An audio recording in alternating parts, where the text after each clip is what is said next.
नमस्कार दोस्तों, मैं हूं गौरव। चलिए देखते हैं दिल्ली की आज की सभी ताज़ा और बड़ी खबरें। रोजाना दिल्ली की बड़ी खबरों के लिए चैनल को सब्सक्राइब जरूर करें और इस वीडियो को लाइक जरूर करें, क्योंकि आपके लिए वीडियो बनाने में काफ़ी मेहनत करनी पड़ती है। अभी एक हफ्ता और इंतजार, लेकिन अच्छी बारिश की आज भी उम्मीद। राजधानी में 15 जून से मानसून के पूर्वानुमान से उलट लोगों को भीषण गर्मी और उमस का सामना करना पड़ा। मौसम वैज्ञानिकों का कहना है कि मानसून में अभी एक हफ्ते से लेकर 10 दिन तक का इंतजार करना पड़ सकता है। दिल्ली वालों को कम पश्चिमी दबाव क्षेत्र बनने की वजह से मानसून प्रभावित हुआ है। यही वजह है कि हवाओं को दिल्ली एनसीआर तक पहुंचने में अभी और समय लग सकता है। हालांकि अगले 24 घंटों में दिल्ली एनसीआर में बारिश की संभावना जताई गई है। टीकों की कमी को लेकर राहुल गांधी ने केंद्र सरकार पर बोला हमला। कहा, भाजपा के झूठे दावों से काम नहीं चलेगा। देश में वैक्सीन की कमी को लेकर कांग्रेस नेता राहुल गांधी ने केंद्र सरकार पर हमला बोला है। राहुल ने कहा कि देश को तेज और पूरी वैक्सीनेशन ड्राइव की जरूरत है। देश में भाजपा के झूठे दावों की जरूरत नहीं है। राहुल गांधी ने कहा कि भाजपा सिर्फ झूठे नारों के जरिए ही टीकों की किल्लत को छुपाने का प्रयास कर रही है। इससे पहले भी राहुल गांधी प्रधानमंत्री मोदी पर तीखे हमले कर चुके हैं। कुछ दिनों पहले कांग्रेस नेता ने कहा था कि देश में दूसरी लहर के लिए प्रधानमंत्री मोदी की नौटंकी जिम्मेदार है।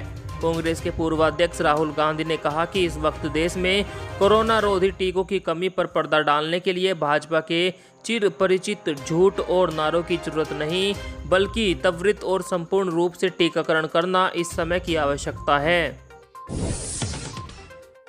कोरोना की तीसरी लहर पर केजरीवाल सरकार की तैयारी। 5000 हेल्थ असिस्टेंट को दी जाएगी ट्रेनिंग। जी हां दोस्तों, दुनिया के कई देशों में आ चुकी तीसरी लहर और भारत में आने की प्रबल आशंकाओं को लेकर दिल्ली सरकार इन दिनों मिशन मोड पर काम कर रही है। दिल्ली के मुख्यमंत्री ने प्रेस कॉन्फ्रेंस करके बताया कि तीसरी लहर से लड़ने के लिए दिल्ली सरकार 5000 हेल्थ असिस्टेंट को ट्रेनिंग देगी, जो डॉक्टरों के साथ काम करेंगे। पिछले कुछ दिनों में कई अस्पतालों में कोविशील्ड की 2 डोज के बीच 12 से 16 हफ्ते का गैप सरकार ने अपनी मर्जी से बढ़ाया। केंद्र सरकार ने पिछले महीने कोविशील्ड वैक्सीन की 2 डोज के बीच गैप को बढ़ाकर 12 से 16 हफ्ते कर दिया था। अब इस पर विवाद खड़ा हो गया है। न्यूज एजेंसी रॉयटर्स ने दावा किया कि एडवाइजरी बोर्ड ने गैप को 8 से 12 हफ्ते बढ़ाने की सलाह दी थी, लेकिन सरकार ने अपनी मर्जी से ही अंतर को 12 से 16 हफ्ते कर दिया। इस पर सरकार ने एडवाइजरी बोर्ड के सदस्यों की सहमति होने का दावा भी किया था। प्रधानमंत्री मोदी से बोले स्वामी धर्मदास, भ्रष्ट लोगों को हटाए वरना देश आपको खदेड़ देगा। निर्वाणी अणी अखाड़ा के महंत स्वामी धर्मदास ने पीएम मोदी और राष्ट्रपति से कहा कि राम मंदिर ट्रस्ट से भ्रष्ट लोगों को हटाए, नहीं तो भारतवर्ष आपको देश से खदेड़ देगा। उन्होंने दान में मिले पैसों से जमीन खरीदने का विरोध किया है।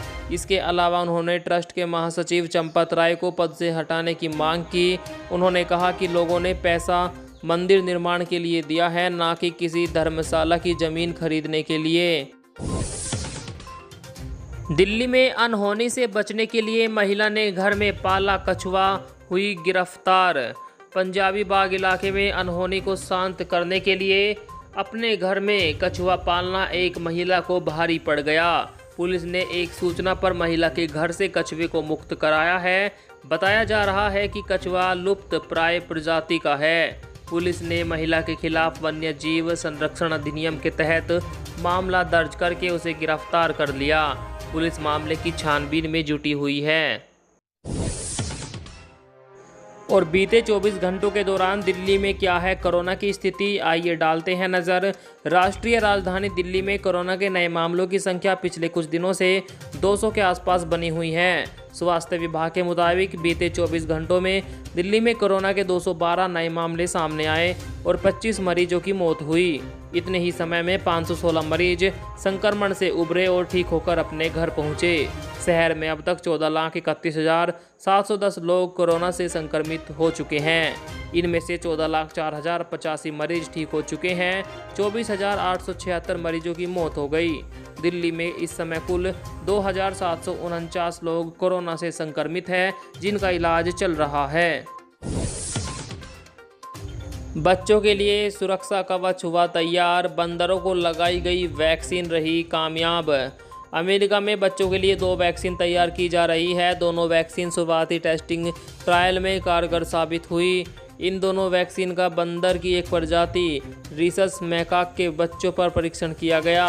एक वैक्सीन मॉडर्ना और प्रोटीन आधारित एक अन्य वैक्सीन जनरल साइंस इम्यूनोलॉजी में पब्लिश रिसर्च के मुताबिक ये टीके बच्चों को महामारी से बचाने के लिए हथियार साबित होंगे।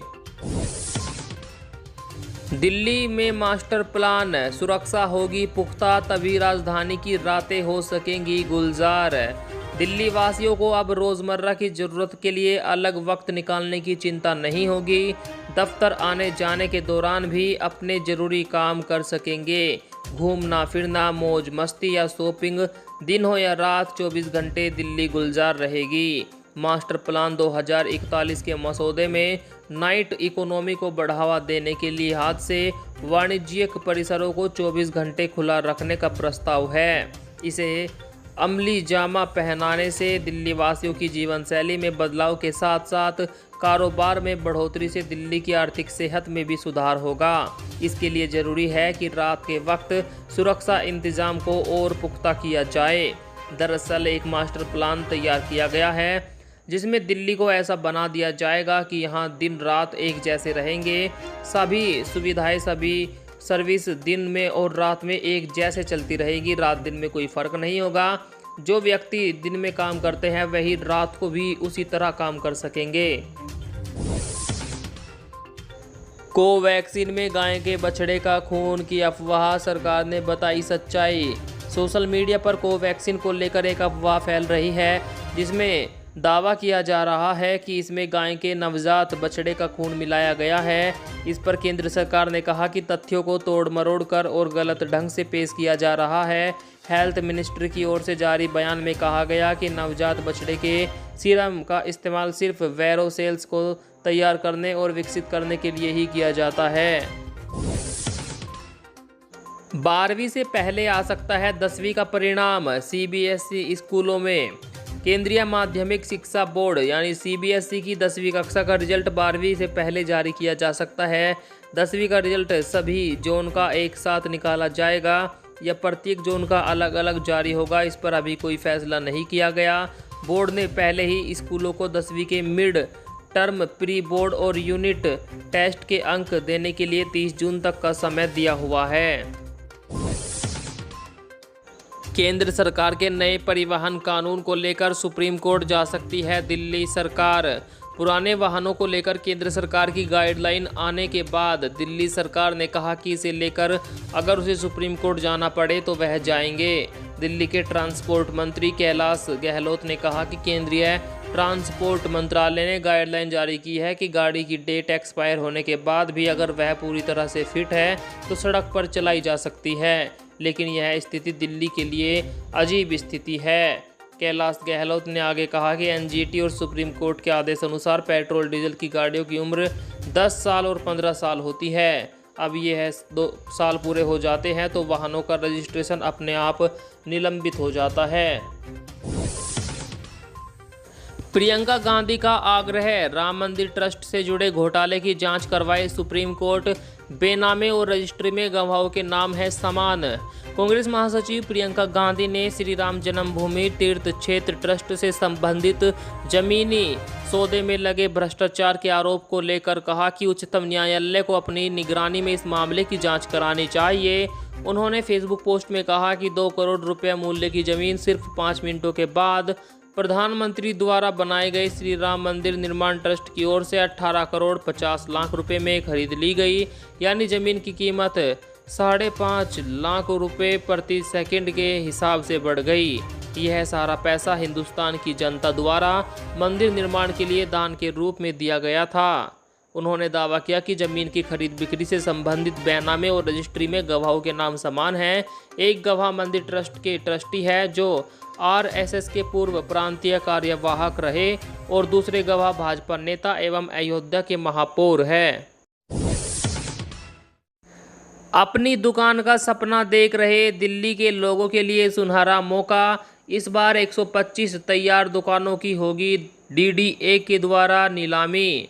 जी हां, दिल्ली डेवलपमेंट अथॉरिटी यानी डीडीए की दुकानें खाली प्लॉट व अन्य महत्वपूर्ण संपत्तियां खरीदने की जुगत में लंबे समय से इंतजार कर रहे लोगों के लिए सुनहरा मौका है। दिल्ली विकास प्राधिकरण ने इस साल होने जा रही 12वें चरण की ई नीलामी प्रक्रिया के लिए नई तारीखों का ऐलान किया। इसी महीने 23, 24 और 25 जून को बड़े पैमाने पर संपत्तियों की ई नीलामी होने जा रही है। संपत्तियों को खरीदने की इच्छा रखने वाले लोग 21 जून को शाम 6 बजे से पहले बिडिंग के लिए फॉर्म का आवेदन कर सकते हैं। डीडीए की आधिकारिक वेबसाइट www.dda.org.in पर यह फॉर्म भरा जा सकता है।